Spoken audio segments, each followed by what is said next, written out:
Hello everyone. आज के इस लेक्चर में हम लोग डिस्कस करेंगे priority non pre-emptive scheduling algorithm. इसका जो आपका प्रीएम्प्टिव वर्जन था इससे पहले के लेक्चर्स में मैंने आपके लिए अपलोड कर दिया है, आप जाके उसको एक बार देख लीजिएगा। और इसके अलावा और भी जो शेड्यूलिंग एल्गोरिथम है, अगर अभी तक आपने उनको नहीं देखा है, please watch all these sessions, क्योंकि ये सारे जो शेड्यूलिंग एल्गोरिथम है आपके एग्जाम के पॉइंट ऑफ व्यू से बहुत इंपॉर्टेंट है। तो इनको हम लोगों ने आपके लिए अपलोड कर दिया है, जिसके लिंक आपको वीडियो के डिस्क्रिप्शन मेंशन है, आपको मिल जाएंगे। तो और अभी तक अगर आपने इस YouTube चैनल को सब्सक्राइब नहीं किया है, subscribe the YouTube channel and don't forget to like this lecture. तो आइए आज के इस लेक्चर को हम लोग आगे बढ़ाते हैं।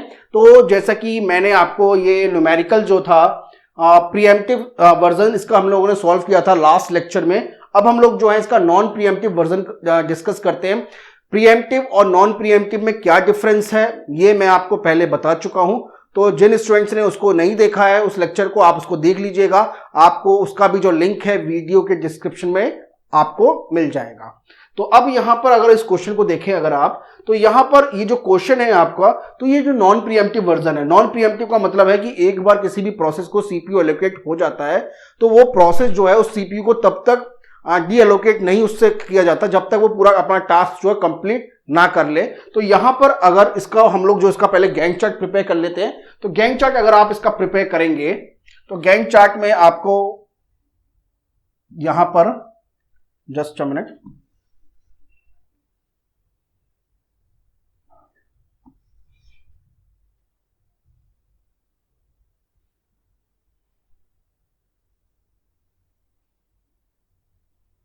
तो यहां पे सबसे पहले जैसे कि हमने देखा था कि 0 पर प्रोसेस ए की एंट्री हो जाएगी, 0 पर प्रोसेस ए की एंट्री हो जाएगी और एक ही प्रोसेस है हमारे सिस्टम के अंदर, रेडी क्यू के अंदर। तो हमको अपना जो सिस्टम है यानी सीपीयू है ए को देना पड़ेगा, ये हमें क्लियर है। अब जैसे आप ए को दोगे तो अगले 1 मिली सेकेंड पे बी आती है, 2 मिली सेकेंड पे सी आता है, बट उसकी जो प्रायोरिटी है वो कम है, क्योंकि जिसकी प्रायोरिटी सबसे नंबर में कम है उसकी हाईएस्ट प्रायोरिटी है, 4 की लोएस्ट प्रायोरिटी है। पर जैसे 3 पर आता है, जैसे 3 पे आता है तो 3 मिली सेकेंड पर प्रोसेस डी की एंट्री होती है। अब उसकी प्रायोरिटी सबसे हाईएस्ट है। हमने देखा था लास्ट क्वेश्चन में कि प्रोसेस ए को हमें सीपीयू को हटाकर हमें प्रोसेस डी को देना पड़ा, बट यहां पर ऐसा नहीं होगा। जब तक ये अपना पूरा का पूरा टाइम पीरियड कंप्लीट नहीं कर लेती है प्रोसेस ए, तब तक वो सीपीयू को डी एलोकेट उससे हम लोग नहीं करेंगे। तो यहां पर 0 से लेकर 4 तक आपकी प्रोसेस ए जो है वो रन करेगी।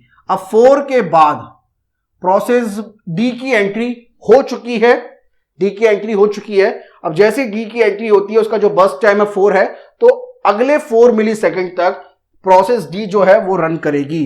तो यहां पे डी लिख दीजिएगा, क्योंकि लास्ट क्वेश्चन में मैंने यहां पे डी की जगह पर बी लिख दिया था, वो एरर हो गई थी। तो प्लीज इसको आप एक बार माइंड मत करिएगा। अब जैसे 8 मिली सेकेंड के बाद अब वो प्रोसेस बी और सी बी दोनों सिस्टम के अंदर हैं, तो सिस्टम के अंदर जो सबसे हाईएस्ट प्रायोरिटी है वो प्रोसेस बी की है, तो बी को देंगे हम लोग। और बी जो है अगले 3 मिली सेकेंड तक रन करेगी। तो यहां पर जो है आपका 11 हो जाएगा और लास्ट में प्रोसेस सी जो है वो रन करेगी और उसका जो बर्स्ट टाइम है वो 12 हो जाएगा। इस तरह से आप इसको कंप्लीट कर लीजिएगा। ये गैंट चार्ट हमने देख लिया। अब हमें क्या है, वेटिंग टाइम कैलकुलेट करना है। तो वेटिंग टाइम और टर्न अराउंड टाइम, इन सभी प्रोसेस का इंडिविजुअली हम लोग जो है कैलकुलेट कर लेते हैं। तो प्रोसेस ए का वेटिंग टाइम बिल्कुल 0 है, क्योंकि इसके अंदर उसने कोई भी वेट नहीं किया। तो वेटिंग टाइम अगर 0 है तो टर्न अराउंड टाइम क्या होगा, जस्ट 4 ऐड कर दीजिए यहां पर। तो ये हो जाएगा 0 + 4 वेटिंग टाइम, दैट इज 4 हो जाएगा। प्रोसेस बी को देखें अगर हम लोग, प्रोसेस बी ने अपना टास्क काम करना स्टार्ट किया 7-8 पर, बट उसकी जो एंट्री हुई है आफ्टर 1 मिली सेकेंड हुई है। तो 1 से लेकर 8 तक प्रोसेस बी ने वेट किया है। तो यहां पर 7 मिली सेकेंड जो है आपका वेटिंग टाइम हो जाएगा। तो ये जो है आपका वेटिंग टाइम हो जाएगा प्रोसेस बी के लिए। तो यहां पे वेटिंग टाइम 7 हो जाएगा और तो बस टाइम कितना हो जाएगा, बस टाइम 3 है, तो 7 + 3 कितना हो गया, 10 हो गया। तो यहां पर 10 जो है आपका टर्न अराउंड टाइम हो जाएगा। प्रोसेस सी के लिए अगर देखें, प्रोसेस सी की एंट्री होती है 2 पर, 2 से लेकर 11 तक उसने वेट किया है, यानी 9 मिली सेकेंड तक, यानी देखा जाए 9 मिली सेकेंड तक प्रोसेस सी ने वेट किया है।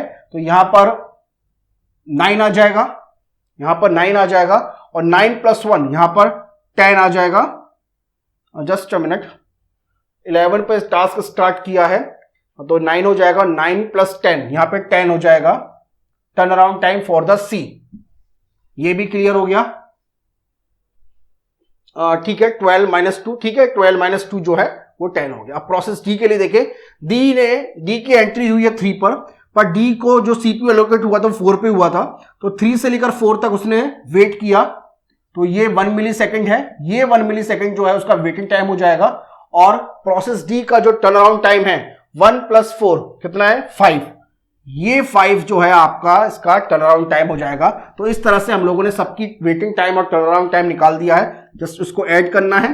तो 7 + 9 16, 16 + 1 17, ये हो जाएगा। Turn around time 10 + 10 20, 20 + 4 24, 24 + 5 29। तो average waiting time is equals to 17 divide by 4, 4.25 millisecond, and average turn around time 29 divide by 4 is equals to 7.25 millisecond. Clear है? एक बार चेक कर लेते हैं, ये 4.25 ही आएगा। जी हाँ, बिल्कुल सही है, क्योंकि 17 है, 7 + 9 17 हो जाएगा, 7 + 9 16, 16 + 7 17, 20 24 25, तो ये आ जाएगा 7.25 मिली सेकेंड, और 4.25 मिली सेकेंड। तो इस तरह से आपका ये जो क्वेश्चन है हम लोगों ने सॉल्व कर दिया। और कहीं पर भी अगर आपको कोई और डाउट आता है तो आप कमेंट में लिख दीजिएगा, उसके डाउट को हम लोग जरूर जो रिजॉल्व करेंगे, आपके लिए सॉल्व करेंगे।